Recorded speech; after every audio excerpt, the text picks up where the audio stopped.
মুমিন বান্দার বৈশিষ্ট্য হচ্ছে দুঃখ কষ্ট বেদনা জ্বালা এগুলোতে সে আপসেট হয় না, সে হাল ছেড়ে দেয় না, সে ভরসা রাখে একজনের উপর। চিল্লায় বলতে হবে তিনি কে?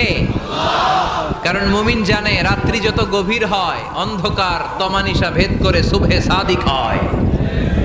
মুমিন জানে গর্ভবতী নারীর পেটের ব্যথা যেই দিন বাড়তে থাকে ওই দিনই নতুন মেহমান আগমনের সময় ঘনাতে থাকে। মুমিন জানে তার জীবনে দুঃখ কষ্ট বিপদ যত বাড়তে থাকে সুখের দিন কাছে আসতে থাকে। এজন্য মুমিনের হারাবার কিছু নেই। ফাইন্নামা আল উসরি ইউসরা, ইন্নামা আল উসরি ইউসরা। নবী হে, কষ্টের পরেই আছে আনন্দ, দুঃখের পরেই আছে সুখ। আপনি সমস্যায় পড়েছেন, ওই সমস্যার সমাধানও আছে না নাই? এই পৃথিবীতে এমন কোন সমস্যা আছে যেটার সমাধান নাই? কথা বলেন। সমস্যা তৈরি করেছে কে? আবার সমাধানও দিয়েছে কে?